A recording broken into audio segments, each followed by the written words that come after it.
Welcome to a deep dive into something I think we all think about, Mm, but rarely tackle strategically, right. designing your life. That's right. We're not talking about picking paint colors. This is about applying the same strategic thinking Oh, yeah. that CEOs use for their businesses Mm-hmm. to your own life. Hmm. And our guide for this journey is Rainer Strack from the Boston Consulting Group.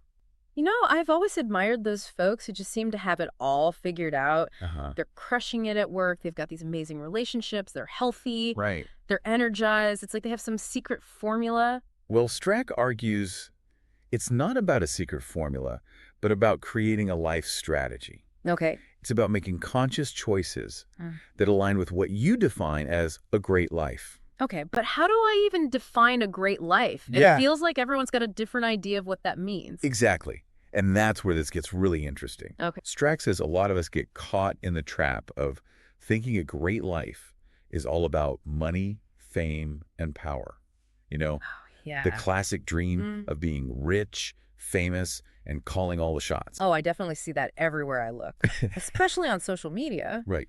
But here's the thing. Think about a time you got a new gadget or a promotion. Yeah, That initial excitement fades, right? it does. That's what psychologists call hedonic adaptation. Okay. We get used to those external rewards, Right. and they stop bringing us lasting happiness. So chasing those external markers of success might not actually get us where we want to be. Exactly. Strack argues that true fulfillment comes from aligning your life with what intrinsically motivates you. Okay. What are your values? Right. What makes you feel alive and engaged? So it's about figuring out what truly matters to me. Yes. Not what society or social media tells me should matter. And to help with that, Strack introduces this fascinating model Okay. from positive psychology called PERMA-V. Permit. It stands for positive emotions, engagement, relationships, meaning, achievement, and vitality.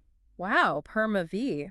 Yeah. That's quite a mouthful. So it's basically saying that a fulfilling life is about having a balance of all these different elements. Precisely. It's like a recipe for well-being. Yeah. If you're only focused on achievement, let's say you're killing it at work, Hmm. but you're neglecting your relationships or your physical health, Uh-huh. you're going to end up with an unbalanced Right. and ultimately unsatisfying life. It's like a cake. If you only use sugar, it might taste good at first, Mm. but it won't be very nourishing in the long run. You need all those other ingredients to create something truly delicious. I love that analogy. Thanks. So how do we start putting this PERMA-V model into action? That's where Strack's concept of the life portfolio comes in. A lace portfolio. Okay, now you've really got my attention. Tell me more.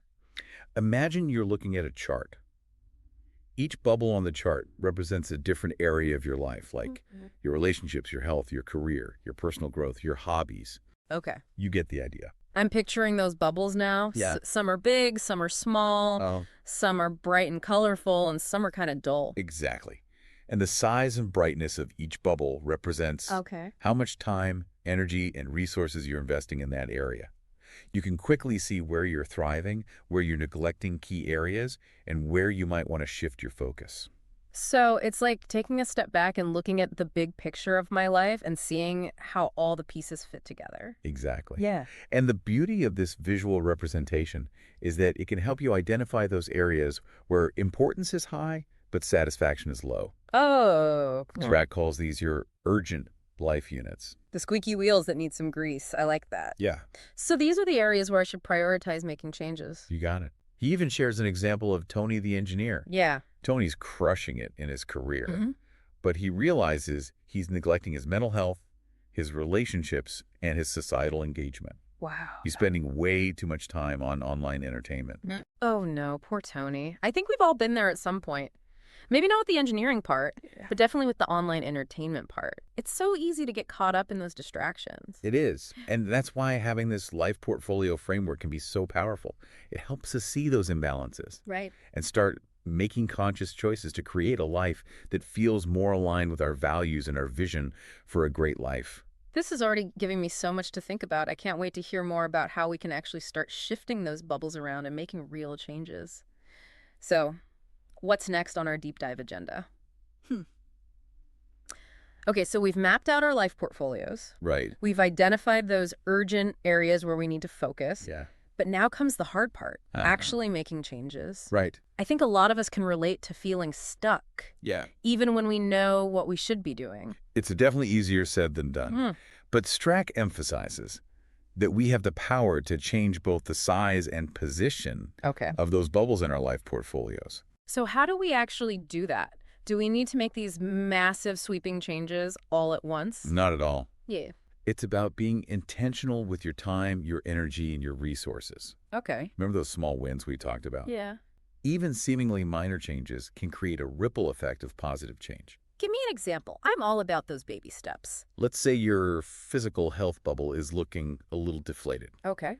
You could start by simply committing to a 30-minute walk Mm-hmm. a few times a week, Mm-hmm. or swapping out that sugary afternoon Mm. snack Yeah. for a piece of fruit. Those small changes can have a big impact over time. Okay. I can definitely see how those small wins can build momentum and motivation. But what about those areas where we might need to make bigger changes? Strack talks about identifying those energy-draining activities that aren't serving you. Maybe it's mindlessly scrolling through social media Oh, yeah. or binge-watching TV shows that don't really interest you. Oh my gosh. That's me. You're speaking my language. And sometimes those bigger wins involve making tough decisions, Uh, like setting boundaries with people who drain your energy, or even deleting social media accounts altogether Right. to reclaim your time and attention. I admire people who have the guts to do that. It's like they're saying, this is my life and I'm taking control. But how do I know which changes to prioritize? Yeah. It feels like there's so much I could be doing. Remember that PERMA-V model? Think about which areas of your life portfolio are contributing to Right. or detracting from Okay. those elements of well-being. Right. Let's say relationships are really important to you, Uh-huh. but your friendships bubble is looking a little sad and neglected. Ugh.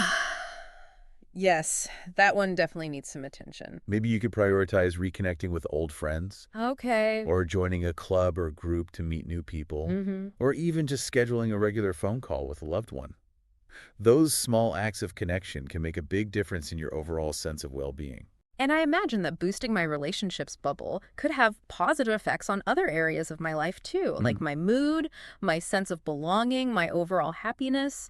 It's all interconnected, isn't it? Exactly. It's like a beautiful domino effect. Yeah. When we start making positive changes in one area, Mm-hmm. it can create a ripple effect Yeah. that touches all aspects of our lives. This is making me want to grab my life portfolio chart and start making some adjustments right now. But before I get too carried away, I have a question. Yeah. We've been talking a lot about making changes, but how do we know if we're on the right track?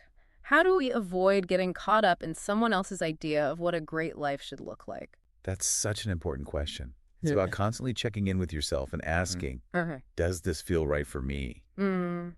Remember your values, your vision for your life. Mm-hmm. It's about aligning your actions with what truly matters to you. So it's not about following a set of rules No. or comparing myself to others. Exactly. It's about creating a life that feels authentic and meaningful to me. Exactly. And it's about being open to the fact that your life portfolio is going to evolve over time. Okay. Your priorities might shift, your circumstances might change, and that's okay. So it's not a one-time exercise. Right. It's an ongoing process of refining and adjusting our strategies as we go. Precisely. Mm-hmm. It's about embracing the journey and being willing to adapt to life's unexpected twists and turns. Speaking of unexpected twists and turns, I'm curious to hear what Strack has to say about the role of luck and preparation in all of this. Oh. I mean, we can make all the plans in the world, but sometimes life throws us curveballs. You're absolutely right. Yeah. And that's where we'll pick up in part 3 of our deep dive. We'll explore how to cultivate a mindset that embraces both preparation and serendipity, Okay. those unexpected happy accidents Right. that can sometimes lead to amazing discoveries or opportunities. Ooh. I love a good dose of serendipity. I can't wait to hear more about that. So stay tuned, folks. We'll be right back to delve into the fascinating world of luck, preparation, and the art of embracing the unknown. All right, we're back, ready to tackle this final piece of the life strategy puzzle. Yeah. We've talked about defining a great life, crafting a life portfolio, making those intentional changes. Right. But what about those unexpected twists and turns that life just throws our way? That's where the concepts of luck, preparation, and mindset become really crucial. Okay, so luck. I've always kind of thought of that as something outside of my control, like winning the lottery, bumping into a celebrity on the street. Well, Strack brings up this brilliant quote from the Stoic philosopher Seneca. Okay. Luck is what happens when preparation meets opportunity. Ooh, I like that. So it's not about just sitting around, hoping for good things to happen. It's about being proactive, Yeah, designing our lives, and being ready to seize those opportunities as they arise. exactly. Think of it like this. You've been working hard on your fitness goals. Okay. You're eating healthy, you're exercising regularly, Mhm. and then one day you bump into an old friend who happens to be a personal trainer. Okay. They offer you a free session at their gym. That's luck. Yeah. But it's also the result of your preparation. So it's like the more prepared we are, Yeah, the more likely we are to be lucky. precisely. A life strategy provides the framework for that preparation. It's not about predicting the future, but about developing the skills, the resources, and the mindset to navigate whatever comes our way. So mindset is key here. Absolutely. It's about being open to new possibilities, being willing to adapt, not letting those curveballs just totally throw us off course. Absolutely.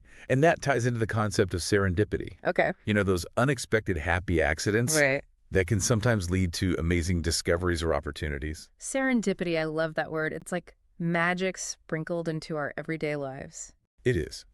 And Strack argues that a solid life strategy actually makes us more likely to encounter serendipity. Wait, really? Yeah. How does that work? Think about it. Yeah. When we're clear on our values, our vision, and our goals, Hmm.